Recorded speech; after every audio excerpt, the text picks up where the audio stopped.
Hello, welcome back to Let's Play Morrowind or whatever, but I don't have time for an intro today because I saw it. I was editing the video for the last episode and I saw the bloody switch. I missed it at the time. Down at that gate with those two ordinators, I saw the switch. It was one of these, look. Ghost fence. Guess that activates this. What if you could somehow hit that switch from the other side while this is activated?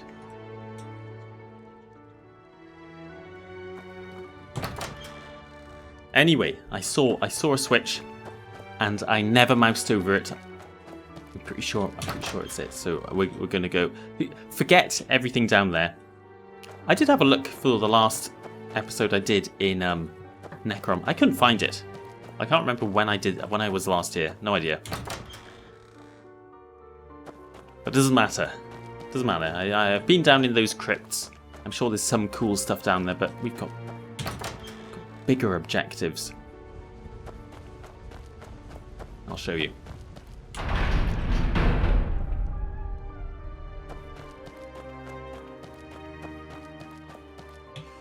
I'm gonna need the Ring of Far Reach. There. That. Hi, it is a switch. There's a switch. Okay, let's do this stealthily.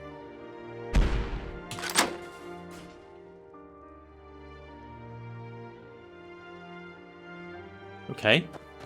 I wonder if I'm allowed to go in there while that's open. Or are the ordinators going to stop me? I have decided as well, Faint Touch is so overpowered that I'm going to use it for maybe this heist. So I don't have to kill a bunch of ordinators.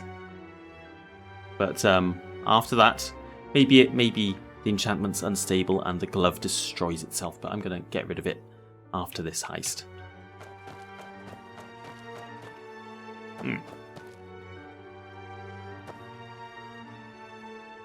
Oh, is it timed?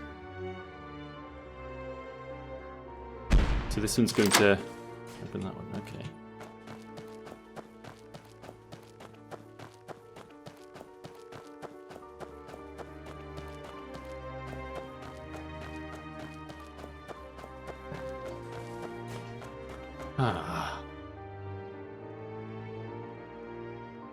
Can I do that? I'm really quick. I'm just worried about what happens when I actually step it. I guess I can knock them out if I need to. I'm just gonna have to go for it. Oh, I got stuck. Stuck again. I'm not gonna make it. Is jumping helping? I don't think it is. Go, go, go, go, go, go, go, go. Ow! Christ.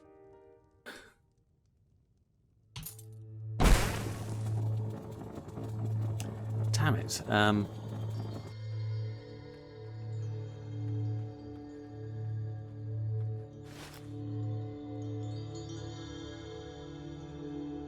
Okay.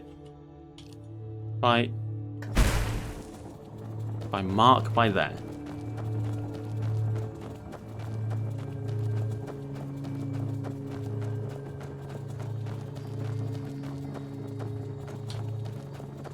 Come round here.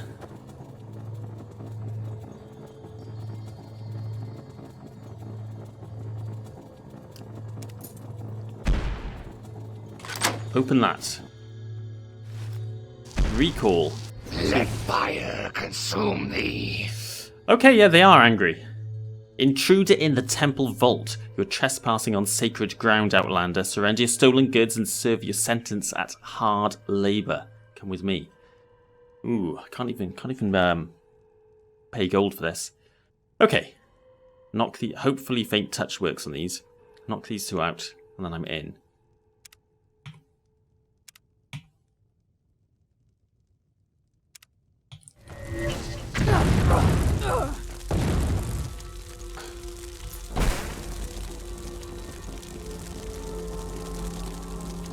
Ow. Hit me with some kind of nasty spell.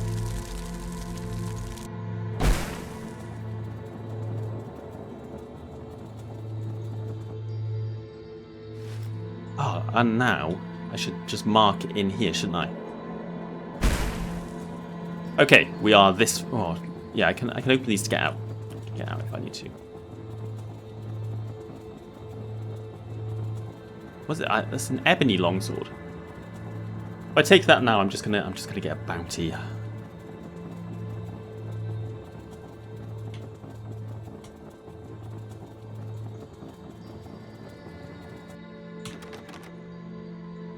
Necrom, Fane of the Ancestors Vault. Alright. Locked, but no problem.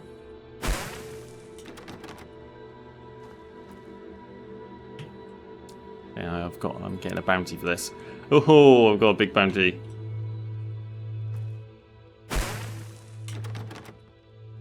Get 50 gold each time I try that. 100 points. Doesn't work. What?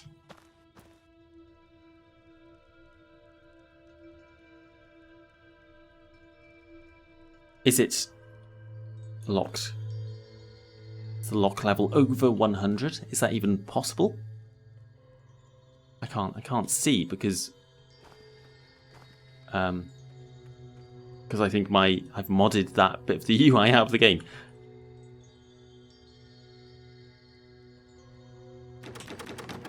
Shit. Okay. Oh, I was so excited. I've hit a roadblock immediately. These two are going to be a problem. I don't know whether... If I kill them, I'm going to get a huge bounty.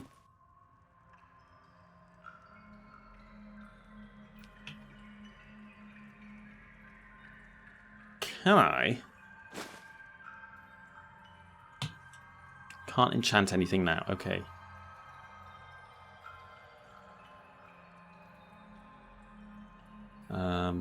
Okay. I'm going to have to leave. I can teleport back in there.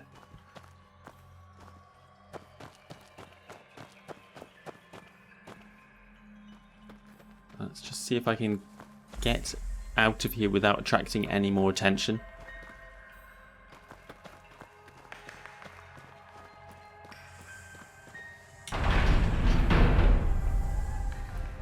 Okay.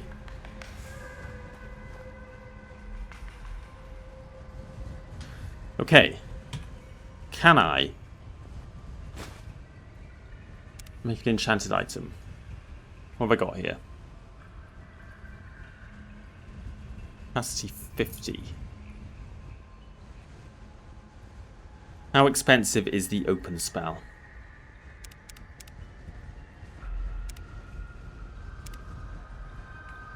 Okay, I need more than 50 capacity to... I want to see if I can do over 100.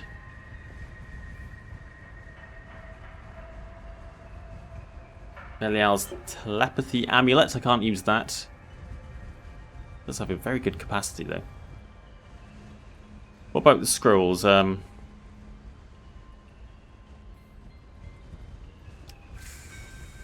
Scroll high quality out of 100. Okay.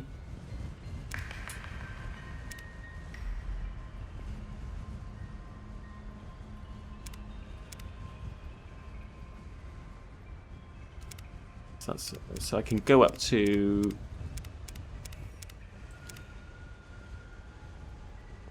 Let's try open 150. Maybe it's lock level 150.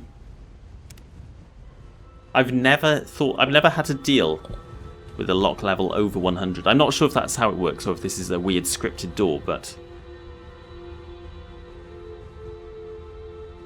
I don't know. What message popped up? I think it said that. No, maybe just nothing happened, but the spell went off. I don't think open spells do anything. I don't know. Let's try this. Let's try this. I'm here now. We've got a 60% chance of doing this. Okay, shall I make a few? Well, This is the finger pick. If you... Yeah, I'm casting it now. If you cast open on nothing, nothing happens.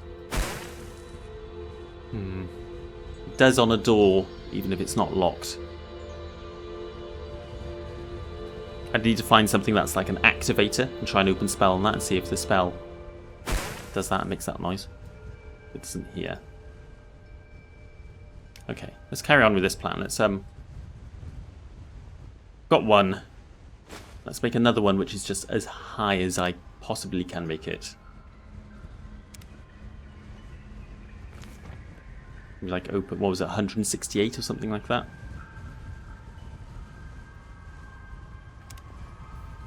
Just want to try every option I have because I feel like every time I go back in there I'm going to get another massive bounty. 168 here. Okay, let's try that.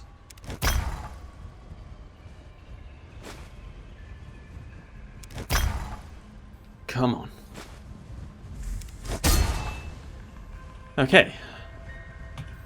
Okay. Anything else I need to do now I'm here?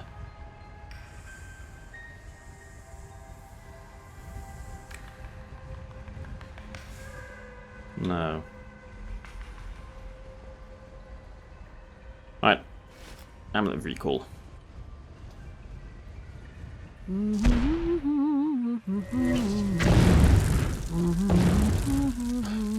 Okay.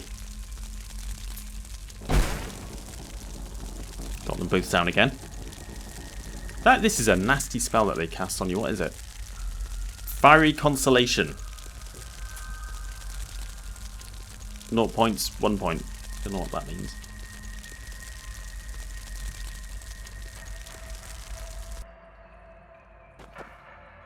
Did I get a bounty again for that? No. Alright, let's try 150 points. The mechanisms briefly move, then snap back into place.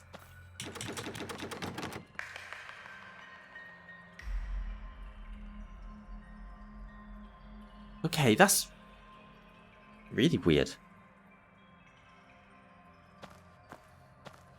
Okay, so we've learned two things there. Firstly, this does work like a normal door. The opening spells are registering correctly on it. But secondly, there's some like script which is relocking the door when it's opened. Yeah, I'll try this more powerful one. And I'll just try and mash the open key as quickly as I can. Same thing.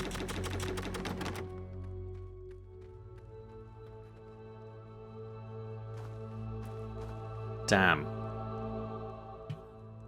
I've got 1,000 gold bounty now as well. That might cause a bit of trouble.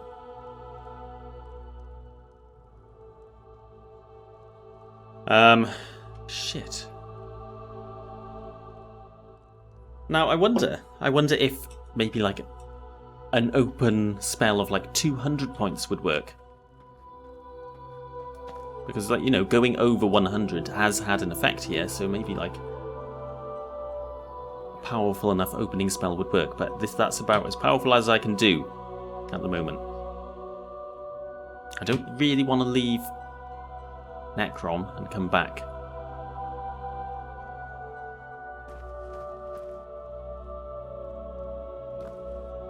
I could try and find the key. These guys don't have a key.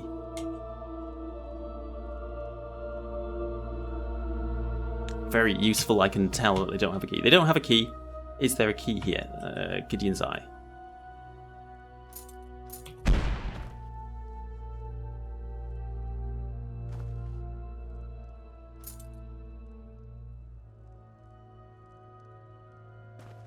Alright, let's go key hunting. I'll have a look around in here, and then maybe go to the high offices, find someone who's in charge, see if there's a key there. And if I can't find a key, I'm going to have to leave Necrom, find something with really high enchant value, and make like an open 200 spell. And try that. But I don't really want to do that.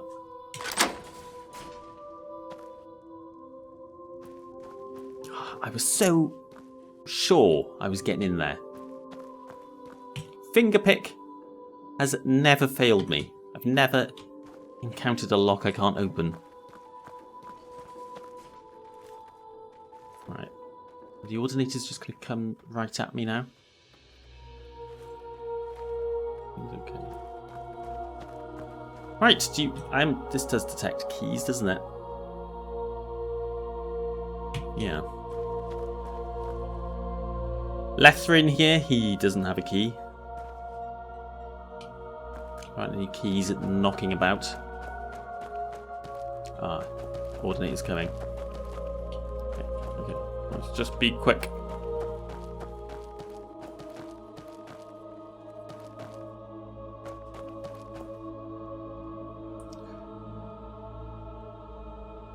Sixth House Obsidian Dagger.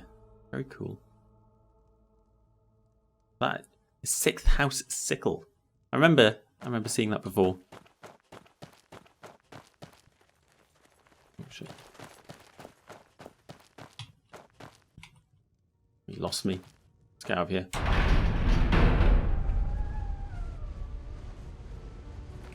Okay. Let's... Oh, there's a guard there. Okay, we've caused a bit of a stir in Necrom now. Let's have a poke around the high offices. If I'm going to steal something, I might as well do it now while I have a bounty.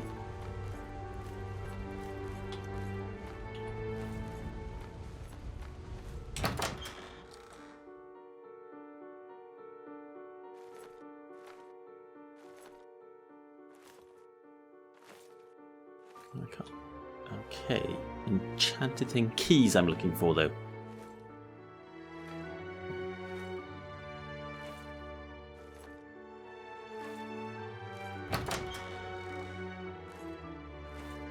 I've been in here. Maybe I should lock. Yeah, okay, let's lock people in their rooms when I can, just in case there's like a bit of a fuss. I'm not dealing with swarms of people. Like this guy. He doesn't have a key. I don't care about him. He's staying in there.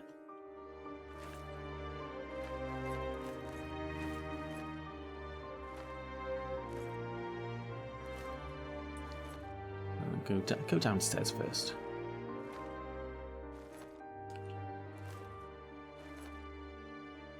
That's the temple courtyard. Okay.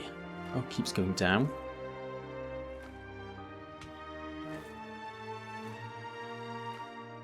Temple pathway. Temple pathway. Okay.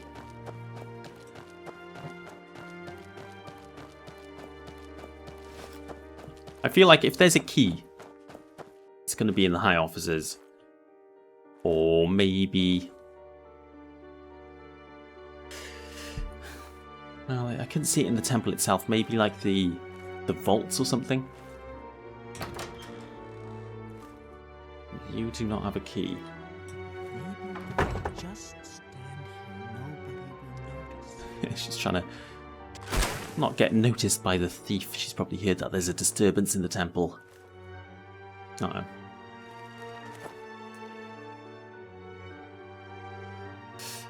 Resist arrest. Let fire consume thee. Knock him out.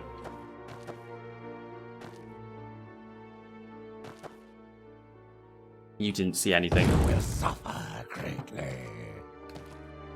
That's those two out of the picture. Nothing. I've been here. I've seen this guy. So if anyone has a key, it's going to be him. He doesn't have a key, or her.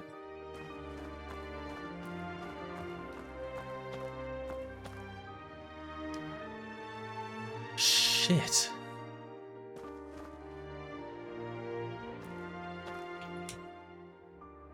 I will have nothing to do with the notorious outlaw till you have cleared your name or paid your debt to society. Don't talk to us. Yeah, fair enough. Well, in for a penny. Now you die! Oh, it was a woman. Let's ransack the place. Maybe there's some clue here. Maybe something expensive enough. I need capacity over 100, so that's a tall order. A Scroll of Supreme Domination. Yes, please. Scroll of the 10th Barrier.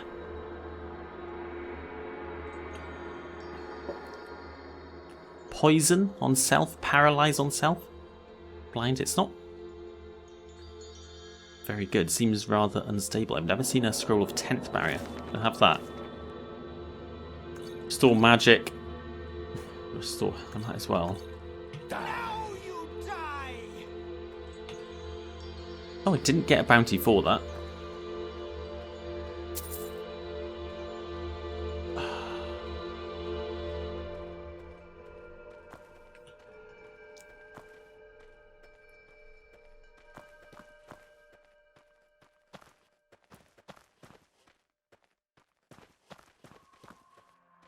Path. Oh, there's got to be something here. It's a new one for my collection. The Book of Lamentations. Charity and Leadership. How to treat heretics badly, I imagine. Obviously, being a bloody priest, this woman lives humbly. Just a bloody redware platter. Nothing even worth stealing in here.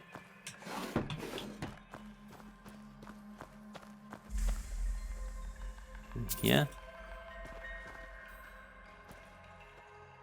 Nice sword.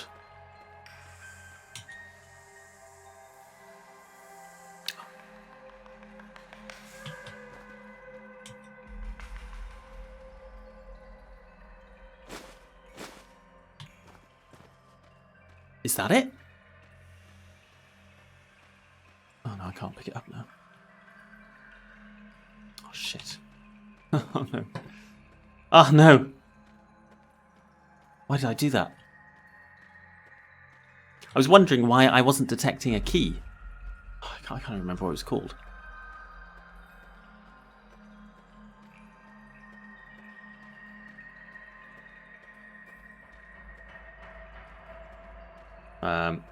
Right, hang on.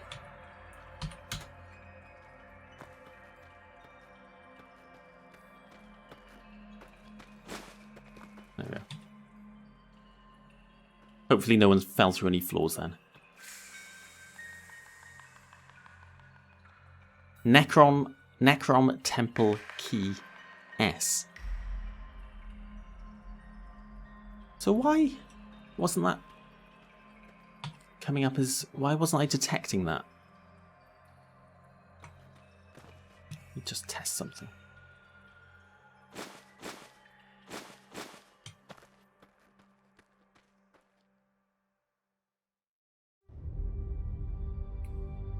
Oh, have I taken off Gideon's Eye because I was equipping different keys? No. No, it isn't detected by detect key. In game, maybe this is like a scripted object or something. In lore, maybe it's protected against such magic.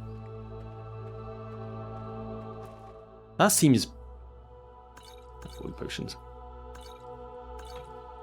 That seems promising, right?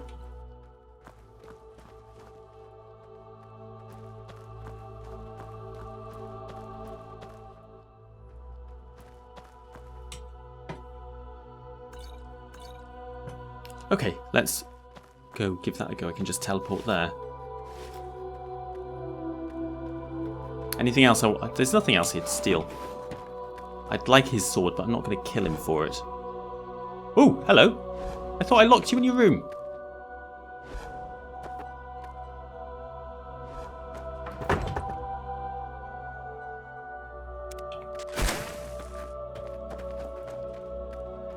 Oh, I know what happened when I toggled collision.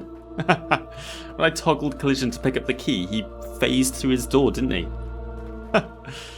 Well, see, it was a good plan, though. Okay, we're in the conference room. Let's make a plan. Let's teleport back next to the gate. Hopefully this key can open the door. If not, I'm out of ideas. Okay, bear with me a second. We're going to give that a go. Right.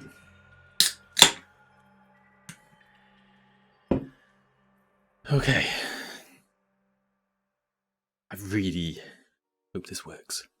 I just went to get myself a can of beer to either celebrate my success or cope with my failure. If this doesn't work, I guess I'm leaving Necrom and coming back with a new plan. Okay, teleport in. I'm going to have to knock out the 2 guards straight away. So, 1, 2, 3, go.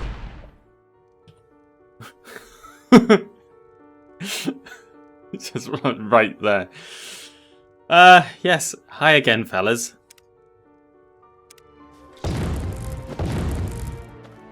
Okay. Okay, pretty smooth. And I think we've learnt that I don't get a bounty for stealing from, Okay. Okay, you do.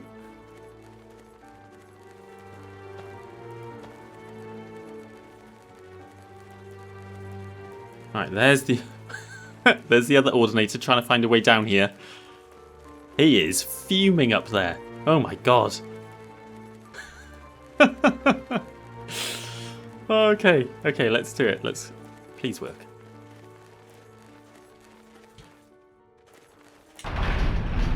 Fucking yes!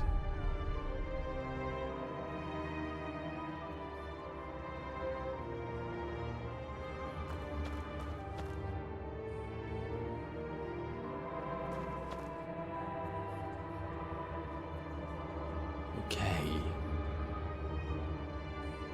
Who would be buried here? Do you think these are like saints? They're like, I was expecting. To be honest, I was expecting a vault full of riches, but obviously it's going to be some kind of tomb. Is there anything I can read down here? A bit nervous about stepping on this. Got the different schools of magic, I think. Is that right? No.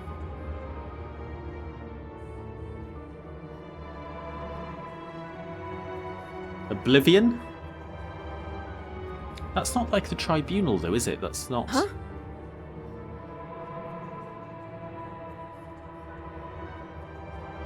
Here they are. Is that Almalexia?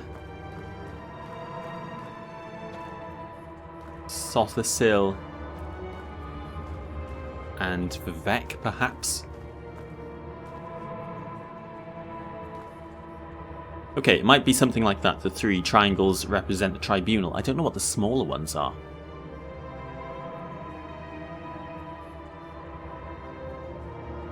That symbol I've pretty much never seen.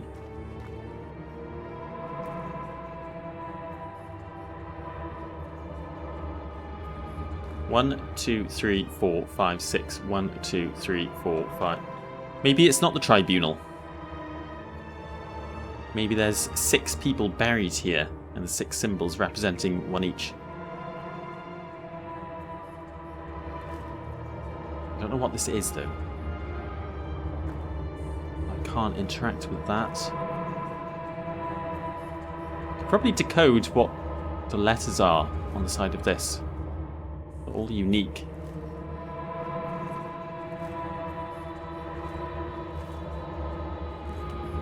sure a lot of Dunmer would kill Silternelia for walking around on this.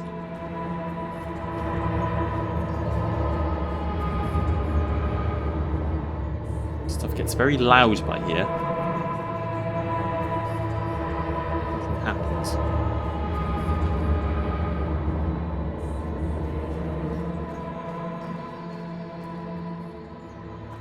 So is that it? Ancestors buried all the way round. I should be wearing I got Gideon's Eye on. Yeah, okay. So there's not even anything enchanted in here.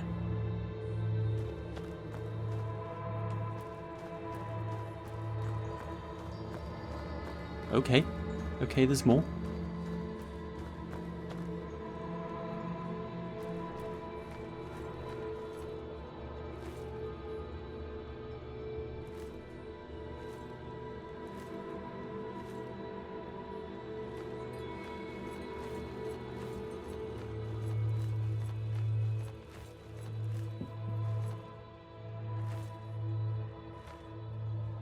Here we go. This is promising. Let's knock out this guy before he has a chance to react. Consider this your end. Got him.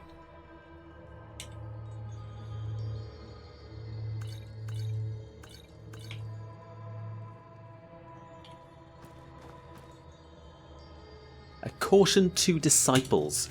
Caution to disciples. The repository of Saint Veloth contains a number of texts that have been deemed heretical and pose a great danger to the minds of the uninitiated.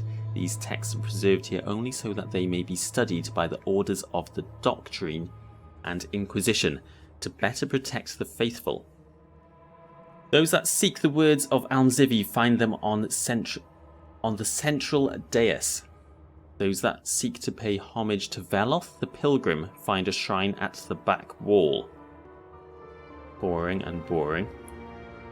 Those that seek to understand the lies of our adversaries find them away from the centre. More interesting. Beware the words of the followers of Alandro Sul. They reject our lords and seek to poison the hearts of the faithful. Beware the temptations of the Cyrids and their so-called scholars. They sow doubt and seek to confuse the minds of the faithful. Beware the untruths of the unmourned house and the Sharmat. They present dreams as facts and seek to rewrite our history. Beware the misinterpretations of House Dwemer. Their reason and logic cannot hold a candle to the light of the Tribunal. Beware the machinations of the children of Padhome. They make promises of power, but they serve nothing but themselves. Do not stray from Veloth's path. Walk softly in the temple of false thinking. Speak none but good of the gods. This is it. This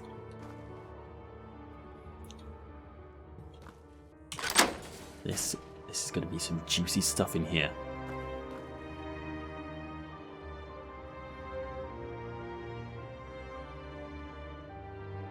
Teachings of the Tribunal in the centre. Shrine of Veloth over there. And lies and heresy all around. Amazing. Okay, let's have a quick look in the centre. I imagine this is going to be the usual boring stuff.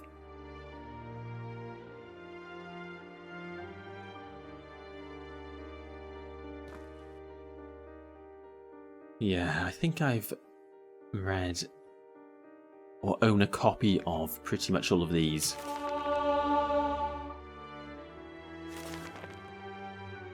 The True Houses. When Nerevar and Blessed Almzivi went forth to oppose the incorrigible Dwemer, the houses and tribes of Resdain were united under the pennant of the Hortator. In memory of those days, let us put aside the vagaries of politics and celebrate the blessed alliance that was the First Council. Despite their differences, the true houses stood united against the menace of Red Mountain, each strengthening the armies of Resdayn with its own talent. Let us praise House Indoril, whose faith was and remains the strongest. If Indoril is with us, who would question our resolve? Let us praise House Redoran, who carried our banners deep into the heart of the Inferno. If Redoran is with us, who would stand against us? Let us praise House Drez, who walked among the ghosts. If Drez is with us, who would mock our name? Let us praise House Telvanni, who could whisper the enemy into ruin. If Telvanni is with us, who would keep secrets from us? Let us praise House Hlaalu, who oversaw the order of our ranks. If Hlaalu is with us, who would find us unprepared? Yes. Yeah, I feel like they don't like Hlaalu as much as the others there, but it's nice to be included. That's about the great houses here. Maybe that Vivek Sermon's chapter was about the great houses as well. Meditations on determined law. Another sermon.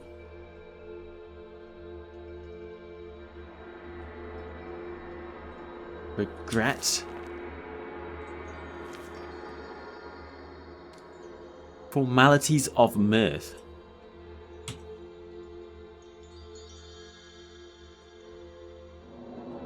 Gospel of a couple of saints. Formalities of mirth, though. I've never heard of that.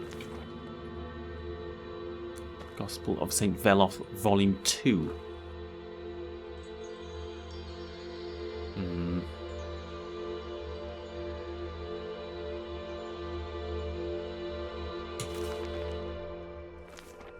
Read that copy, apparently. Dwemer schematic. That's valuable. Ooh, oh, it's a damaged puzzle box. I'll still have it.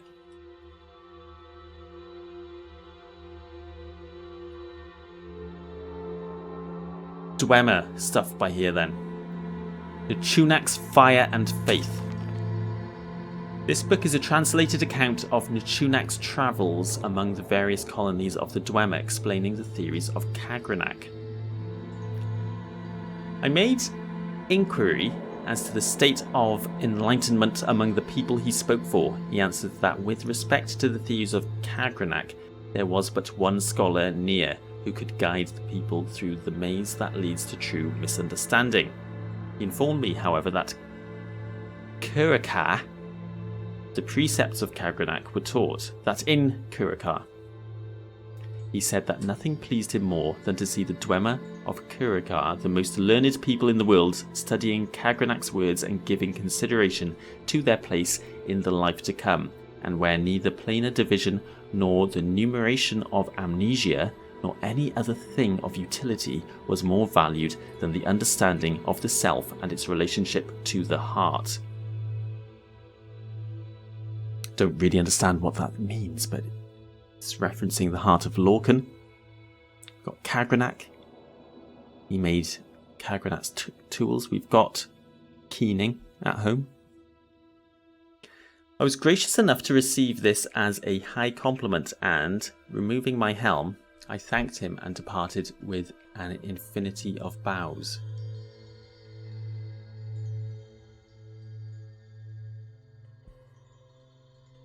Okay, this would make more sense maybe if I knew who Nchunak was. I can't remember. I'll take that though. Read that, yeah. The Dragon Break Re-Examined. I don't think I've seen that before.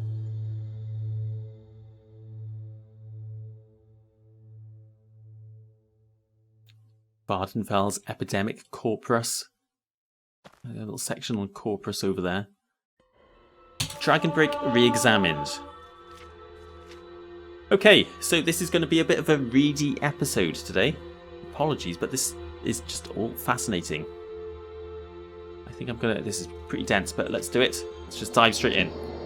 The late Third Era was a period of remarkable religious ferment and creativity. The upheavals of the reign of Uriel VII were only the outward signs of the historical forces that would eventually lead to the fall of the Septim dynasty.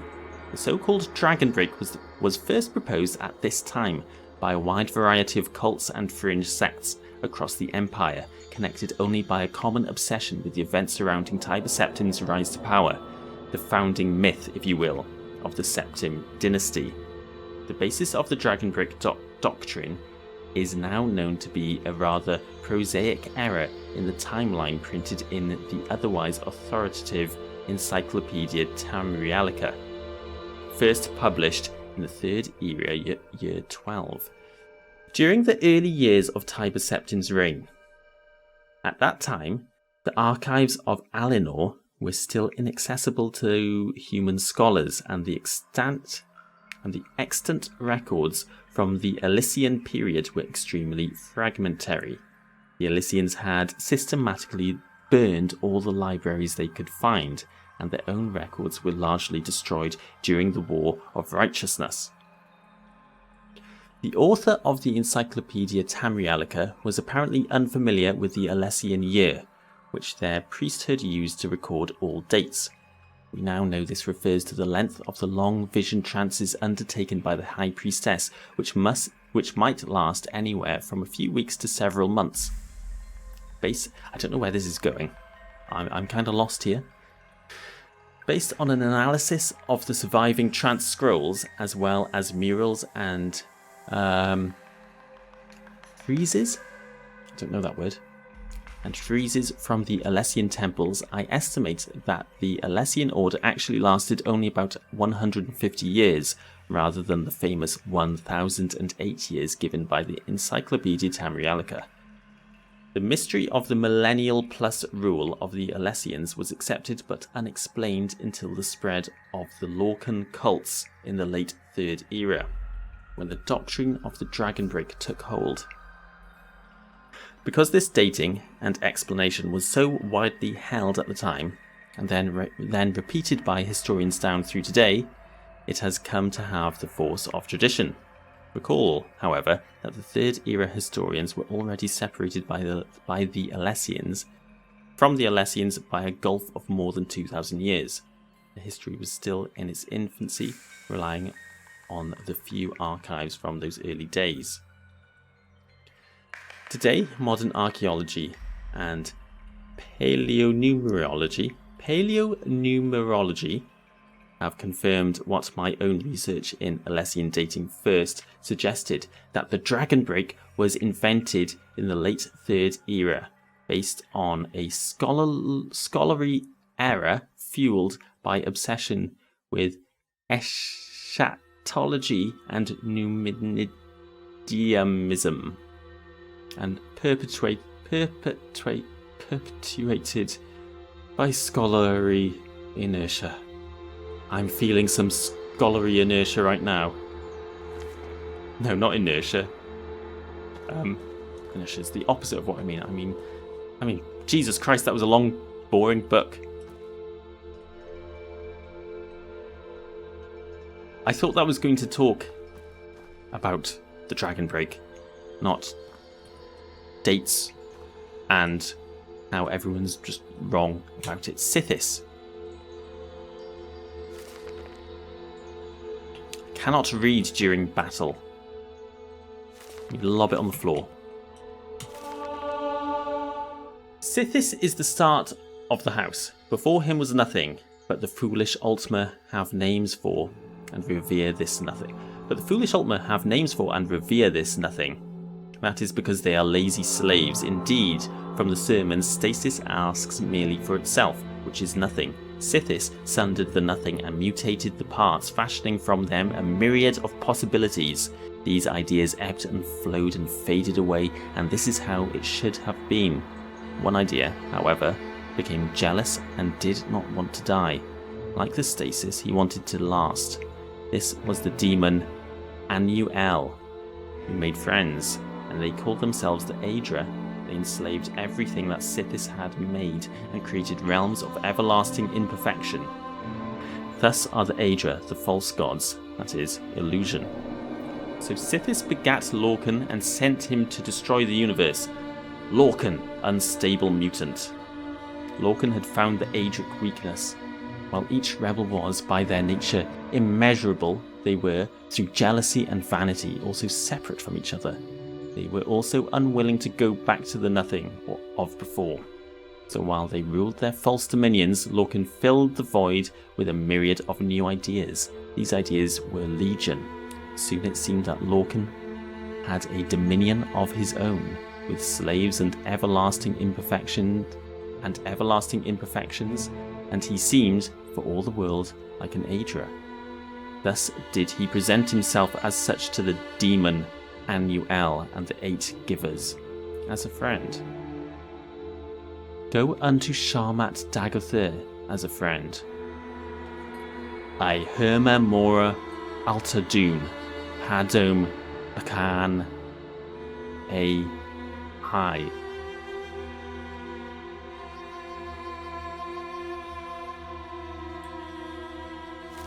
Who wrote that?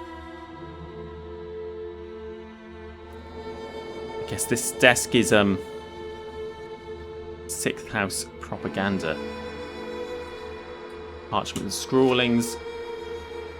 All cries are waking, whitest white of all white, blackest blacks of all black, shaman, sun, and shadow, stronger than gods, brighter than mortals. Only he is awake, only he is alive. He knows the names and the naming, he knows the weight and the waiting. He enters into every star and moon, he shines through their shadows. One shape, one spelling, one wraith, one casting. From the darkness he is armed, from the light he is warded. He is all things, Drake, Lich, Theoman. On rivers of fire he comes forth, through the storms of dreams he rides. With slivers of steel he pierces the heart. All spells, powers, curses broken, all chains shattered. The scales fall away. I see you with my eye, and all I see is silence. I wake, I remember, Lord. I think I've read that one before. Not my favourite 6th House raving, but it's a good one. This is going to talk about the Corpus epidemic. Might be useful, a bit boring for now. Corpus, the divine disease. I think I have this book. Volume 1. I'll take it just in case. Okay, well, we've got an enchanted throwing star here.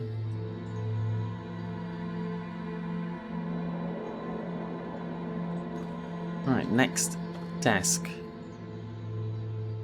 Right, this is going to be. We've done dwemer. We've done the 6th house. Or have we? What is that? What's that up there?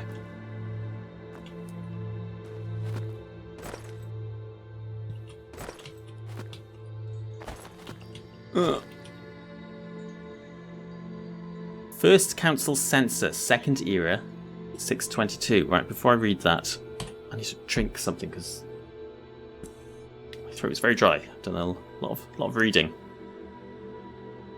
Okay, let's carry on. Census of the First Council, 2nd Era.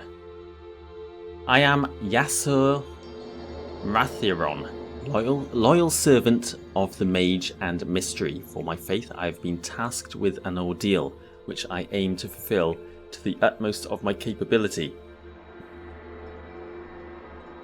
My Lord commands that these tales are ever retold anew, compiled and rewritten by another clear mind to properly understand mortal limitations. History is to gods as songs are to us, notes turning into a sequence of improperly impersonalized truth.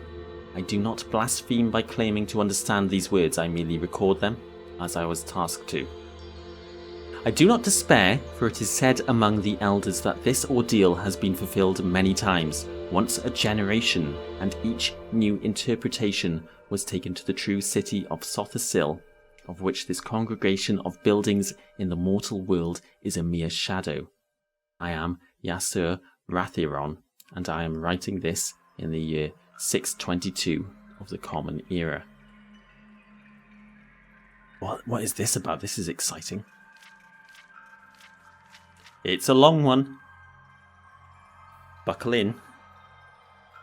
In the days of Resdayn, the Dwemer lived in the clans and houses. Clans owed no fealty to other clans or houses, but were not protected.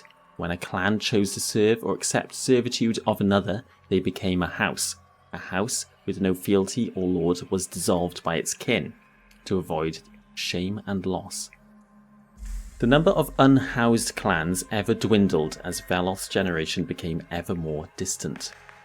Houses served the strong by choice, so that their strength shielded the weaker.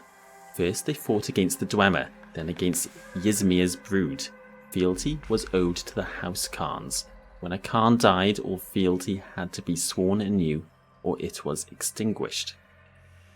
Oath bonds were formed by force of arms and wit, and young scions were often gifted as shield bearers or wit wielders to a greater house to learn and grow into adults in service of their betters. Often, such servants were adopted into their lord's house to the elevation of their old kin. In time, this too passed. In the wake of Induril Mora, who performed all deeds backwards, and 7 greatest houses swore fealty to him and each other only, thus becoming a council of peers. These were their numbers and rulers. Okay, I'm going to skip over this. This is the old original houses of Resdayn, I suppose. House Induril, ruled by Khan Lacer Induril. House Andrano, never heard of that. House Rathim. House Sul. House Arwia. House Dagoth, you know that one. Ruled by Khan Vorin Dagoth. Claimed dominion over the Grazelands and east and north of Red Mountain, and ruled over as many lesser houses as there are fleas on a dog. They are mentioned here for their own damnation. Okay. House Dwemer. And the Eastern Mystics. Housed beyond the river Chi Lani and in the abandoned houses of great forefathers. Were not invited and did not give counsel unless uninvited. They are mentioned here for their own damnation. Hey, don't know a lot of these. This is before the Dwemer split from the Chimer then, I suppose. House Induril has survived. House Dagoth has in a way. House Dwemer is gone. In time this too passed. The first and greatest of all councils grew old and weary and was used up. The 7th house rose against the others to spite Induril Mora, and this yet unrevealed patrons, and he grew angry and called his houses to their houses and the clans to battle. The 6th and the cursed sorceress schemers invited all sorts of foreign evils to their madness. Ysmir's brood, as yet unblooded in their new skins, shouted their envy into the heavens until Red Mountain erupted and tore Resdayn asunder. The first council fell as the first empire did, buried under ash. In service of Almzivi, who secure our oath bonds and give trust like water, the great houses formed after to prevent a void ghost forming from the absence of the first. Under their benevolent rule, a grand council was formed, with a hopeful face of permanence. No longer was loyalty broken unto death, for our rulers were, and are forever immortal. By their virtue our weakness was expunged forever, forever wandering the wastes. These are the names and rulers of the 5 houses of the Grand Council. So this is the modern houses of Morrowind. Induril, Redoran, Hlaalu, the silver tongue of the Dwemer, Drez, and Telvanni. In time, this too will pass. Cool. That was pretty interesting. I don't know why that's hidden away up there. Probably for that closing line, that the immortal gods and the great houses of Morrowind will too in time pass. As is happening, as the Almzivi are no more, and perhaps the great houses are falling apart. A worrying time to be the leader of one of those great houses.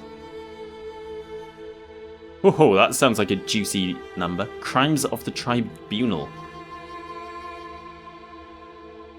I've got Peakstar here. Progress of Truth, a load of confiscated copies. Ashland Hymns. The 5 Far Stars. Words of the Wind. All of this stuff is probably interesting. Nerevar, Moon and Star. I think I've read most of these.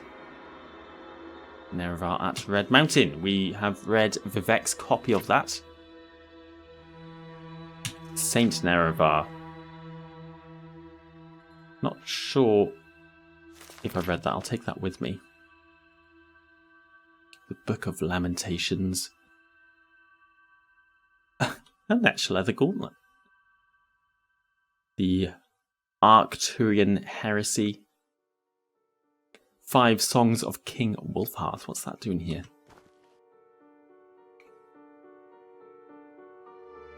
Recording of the Heads, First Era.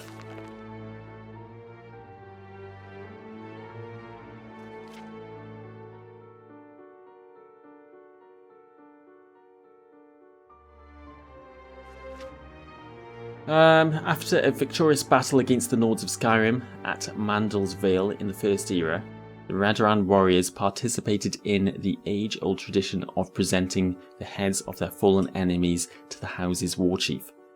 This is a recording of that event, so House Redoran are old as well, but maybe have like Ashlander clan origins. I'm not sure. I'm not gonna read all of that.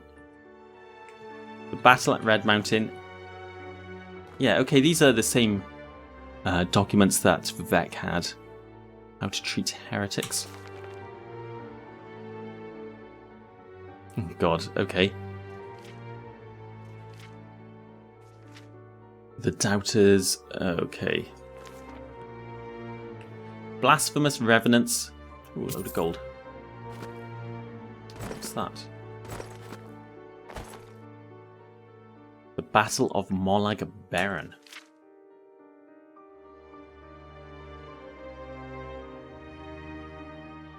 The Battle of Molag Baron, Dunmer traditional ballad.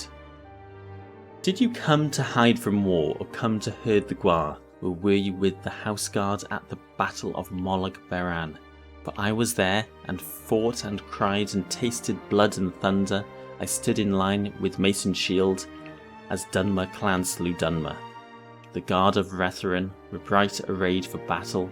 They came in pride in columns wide, but ran like frightened cattle. We stood our ground on Tadras banks, then turned their flanks and rowelled them. The field was bright with cousins' blood, spilled by doughty Drenim.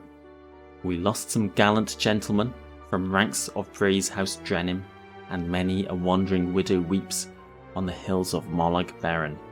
Some fell for wrong, some fell for right, all for colours wearing. And many bade the world good night at the Battle of Molag Baron. I like that. No idea what the Battle of Molag Baron is. Some Dunmer war. Right, what was interesting? Crimes of the Tribunal. Okay. I'm kind of running out of time.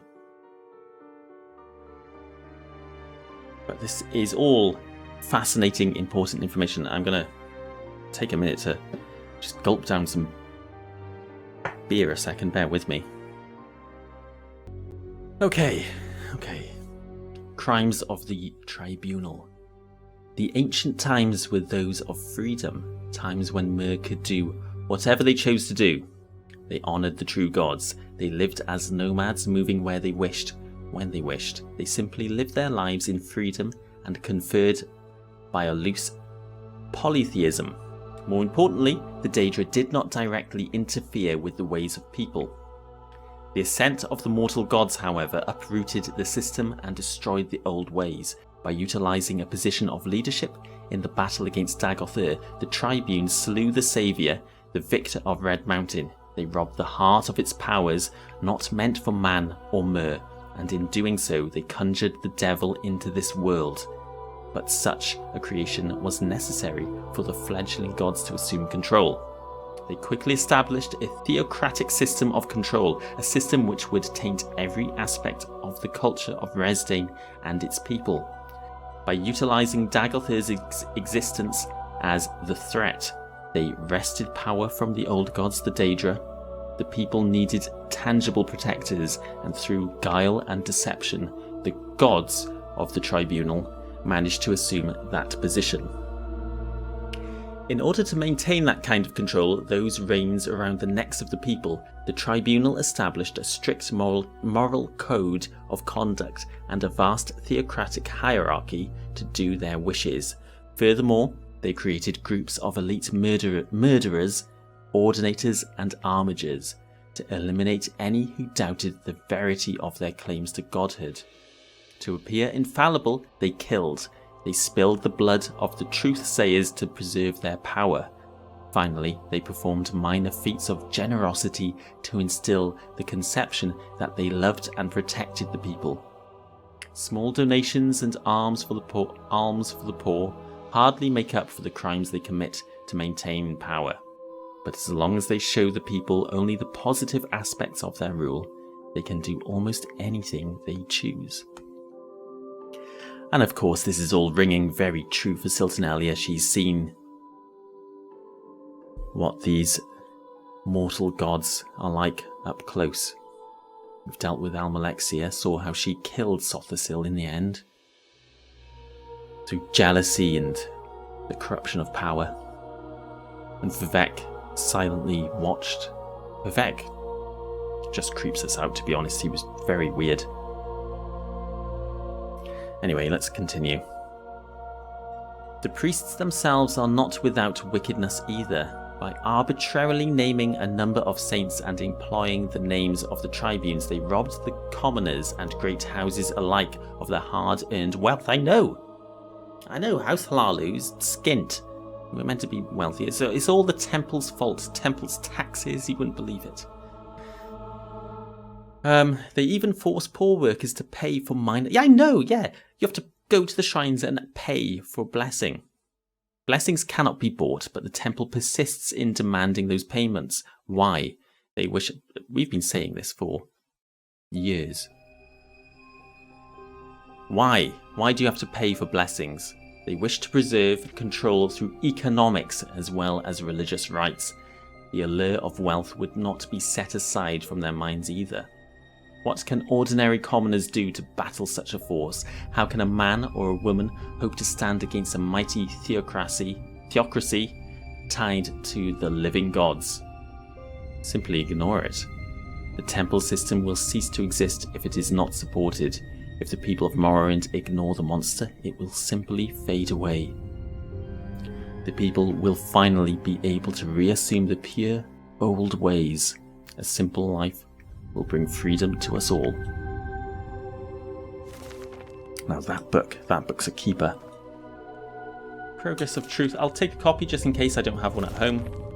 Peakstar. I think I've read that as well. Peakstar was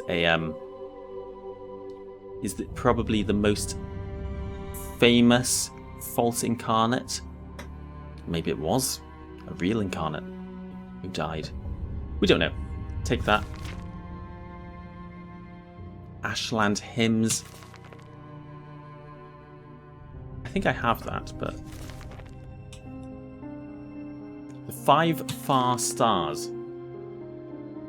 This is a volume of verse collected from wise women of the Ursulaku Ashlanders. It consists of verses composed by Ashlander warriors, champions and Ashkans, committed to memory by the wise women and transmitted down the generations. May I Shrink to Dust is attributed to the long-dead poet and warrior Zershishi Muzmanul. Rise from darkness, Red Mountain, spread your dark clouds and green vapours, birth earthquakes, shatter stones, feed the winds with fire, flay the tents of the tribes from the land, feed the burned earth with our souls. Yet never shall you have your rule over me, never shall I tremble or flinch from your power, never shall I yield my home and hearth, and from my tears shall spring forth the flowers of grassland springs. Very nice. My voice faltered a little bit at the end then. That was just because I've been reading so much that I think I'm losing my voice, but also maybe I was a little emotional. Words of the Wind. Let's do another poem. These are nice and short. This is a volume of verse collected from Ashlander wise women. May I Shrink to Dust is from the Ahemesu Ashlanders of the Grazelands. May I shrink to dust in your cold, wild wastes, and may my tongue speak its last hymn to your winds. I pray for the herder that whistles to his guar at play. I pray for the hunter that stalks the white walkers. I pray for the wise one that seeks under the hill, and the wife who wishes for one last touch of her dead child's hand. Bloody hell.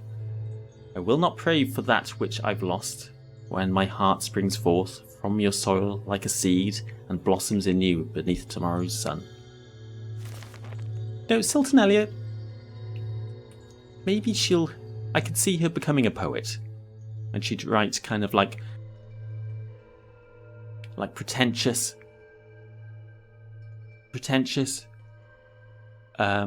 eloquent yet vapid poetry. That, you know, the poetry of someone with too much money and too much time, but not really enough insight to write anything beautiful. I think that might be a hobby in the future. How to Treat Heretics, we've done that. Blasphemous Revenants, read that a million times. A lock level 100 chest with shackles near it.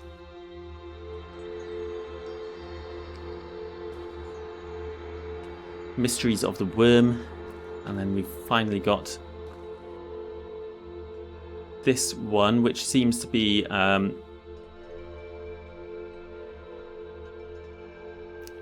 necromancy, and necromancy, and maybe we've got Imperial scholars on the top here. Of course, the real Baronzaya. Do I have the full copy? Yeah, I must do. Mystery Play of Older Ebonheart. Don't know what that is. I'm going to take it. And Spawn of Ash. Comprehensive Guide to Vvardenfell's Savages. I think I have read this. Yeah, this is the one when he gets all the names wrong. The Neveraline. Urchal Iku. Yeah. Yeah, I've read that. The Bone Song. Yeah, I've read most of that. So, these are the last two interesting things. How much time do I have? I've got 10 minutes, maybe. The book is sealed.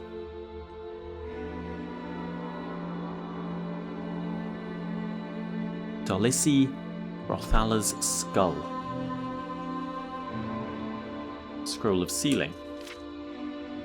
Dolesi Rothala, champion of the Tribunal faith, remain ever vigilant. Are you remaining ever vigilant watching over this book? Oh no! Oh, she is!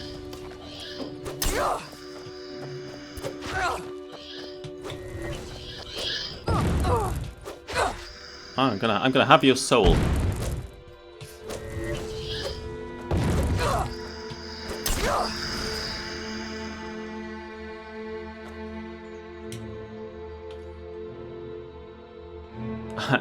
I wonder if I can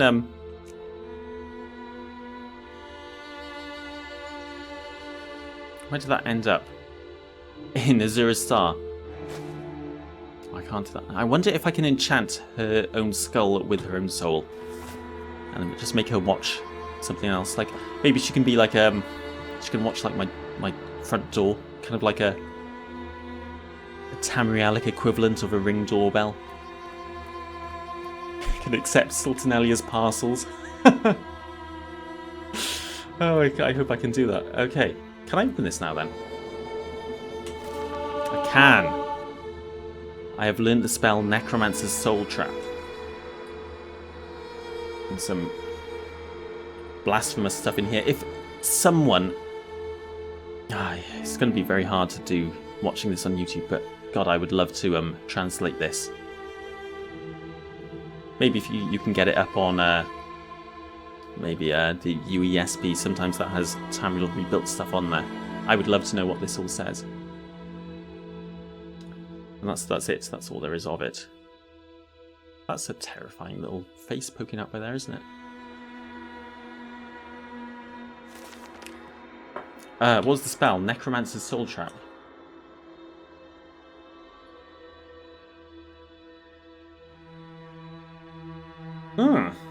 Soul Trap 3 times. Can you? If you're enchanting something or making a spell, can you have the same effect multiple times in the same spell? I'm not sure. Maybe not. In which case this spell would be quite special. Second question, if you soul trap one thing 3 times and you kill it, do you fill 3 soul gems? I don't know. What's the point in this spell? I'll have to test that out. Interesting stuff. And finally,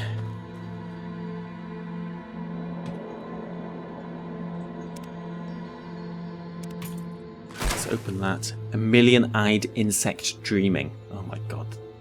Right, that's definitely trapped, so let's open that at a distance.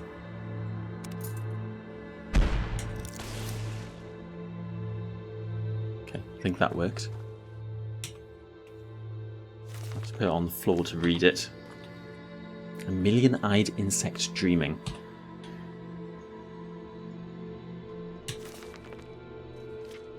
Alright, this probably ended the episode after this. One more for the road. Give me a second.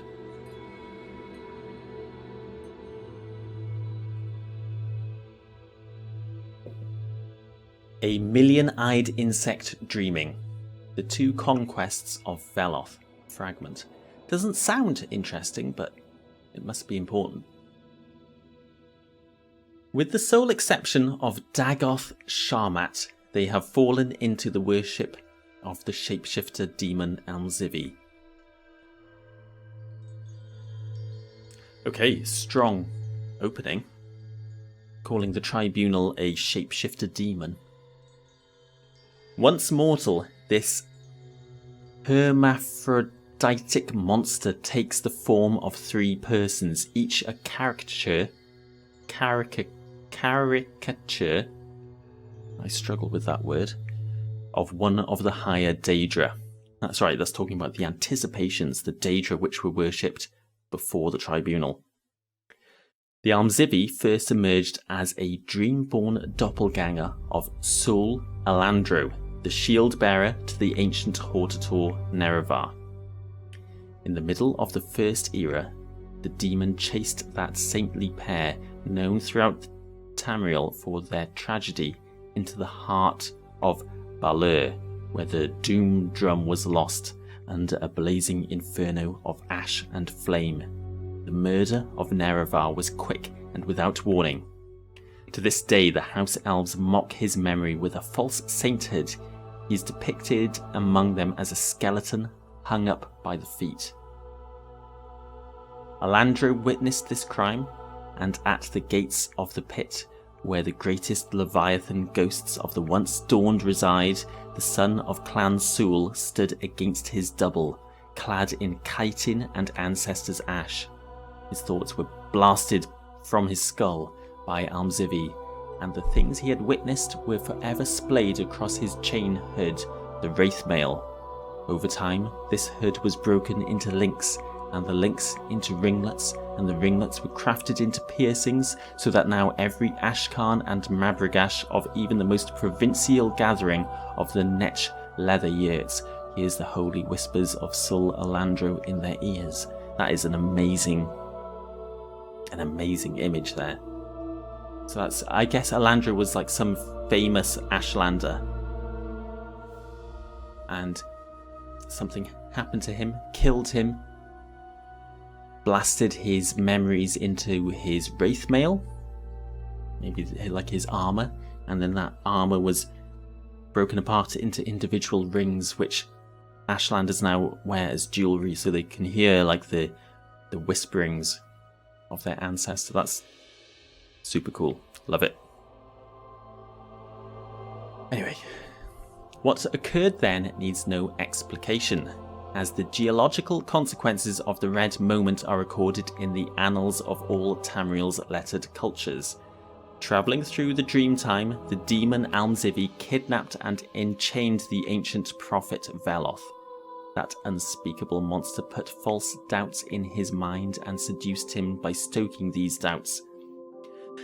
The voice of Trinimac the Liar King now instilled fear in him, for it spoke the words of Almzivi, not Boethia. False apparitions appeared before his eyes, his life became a ceaseless tempest of agony and torment, and, in the moment beyond Draconian time, Veloth's soul was shattered. The normally stoic and resolute prophet so convulsed with fury and anguish that he rent the flesh from his throat so that he could scream aloud. In this moment of weakness, Veloth was ensnared by the repulsive tendrils of Almzivi and taken to a dreamscape of malevolent demons that have not walked the earth in ages uncountable. Okay, so not getting a lot of that, but the gist of it is Veloth was another victim of the Tribunal and is now kind of worshipped as kind of like a false prophet. You know, people say he's great and people worship him, but really, in reality, he didn't want any of this. This is all happening against Veloth's will. I don't know much about Veloth. Maybe we should go to the Veloth shrine and kind of catch up on some Veloth lore. Another day, perhaps. Where Veloth's jailers hid him was the inner chamber of Lie Rock, a heavy stone wreathed in madness which lies at the heart of Vivec, the greatest city of the House Elves. So that's the Ministry of Truth. The Ministry of Truth, or Lie Rock. I like it. Ah, cool, okay. So they put Veloth in there as a prisoner. Stone wreathed in madness, is that like a reference? I think Shir Goroth was meant to have sent the Ministry of Truth to crush Vivec. I think I've heard that. During the interregnum, the pious Mabragash Bar Zaya Sul, whose name is Queen Cinders of the clans Sul and Hlathum, made it her unyielding mission to free Veloth and restore him to his righteousness. For centuries she sought in vain, her sooted face babbling the names of unreal arteries for her betrothed and indentured Ashkans to explore. But there are no apertures in the mundial membrane which lies between our world and Lie Rock, the recondite keystone of deceit, for it is a chasm within chasms.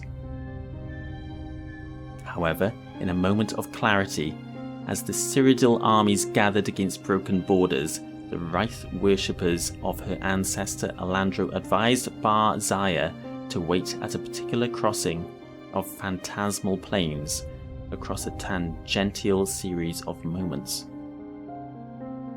Okay, they're trying to break Veloth out of prison, and they're exploring physical or metaphysical places to try and find him, but they can't get to Lie Rock, where Veloth is. I don't quite understand that. Maybe Lie Rock isn't the Ministry of Truth. Maybe it's something more intangible. I don't know. Maybe it's like a metaphor. Maybe Veloth is imprisoned in his mind and they're trying to just get through to him and awaken him. I'm not sure. Let's carry on. The ash face of Sul has since spoken only jumbled, distressing woes, so what then occurred would be lost were it not for the register of her Nyx companion, a million-eyed insect dreaming. Waiting for her at that trans-dimensional point, the Hound records, was an apparition of the Emperor. Are we talking about a Nyx Hound who was at a trans-dimensional point with her, recording what was going on? The Nyx companion, a million-eyed insect dreaming. Waiting for her at that trans-dimensional point, the Hound records, was an apparition of the Emperor who greeted her despite her obvious protestation. With the uneasy approval of her ancestors and consequently all the nomadic nations of the Nearer East, Sul gave over Veloth to save Veloth, sacrificing history and honour for the one the Dark Elves loved more dearly than them both. With this sorry betrayal, Mundus moved in an unseemly manner. Lai Rock was open to them, and Barzaya and her host stepped into the prison of the Prophet to free him at last. But once beyond the gateway they found only golden footprints, impossibly facing east in a world without Orients, until at last they dissipated into images of chitin-clad Nyx mongrels. Just completely off the edge of the cliff of my understanding. How's that for a metaphor? No idea.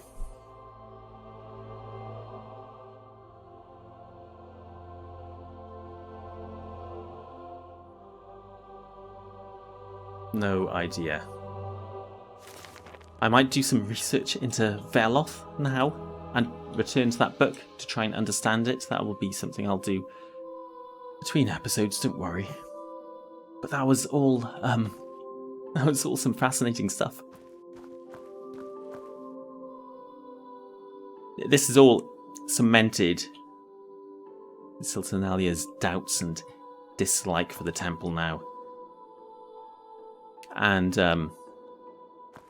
resolved in our minds that the 6th house, Dagothr, Red Mountain, the Blight, is kind of our problem. Because the temple aren't doing anything about it. The Tribunal are gone. They can't do anything about it. Ghost Fence could fail at any moment. We don't know how that's still working. And we're the only person who knows all this stuff. And the only person with the resources and the power to do anything about it. So once we've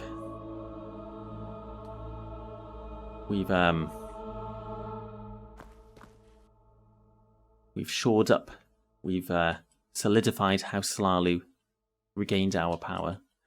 This is something we're going to have to deal with. But anyway, that's all I have time for today, definitely. I thought that was fascinating stuff. I hope you enjoyed. I hope my reading wasn't too awful. I never really know how it is. It's hard work. It's really hard work, especially with books like that. I did my best. And and I did want to say as well, thank you everyone who's wishing me well for my wedding. That's really nice of you. And yeah, I'm gonna get as many episodes out as I can. But like I said, no promises. It's going to be all over the place until about mid-August. But anyway, all I've got for time for today. Thanks for watching. See you next time. Bye.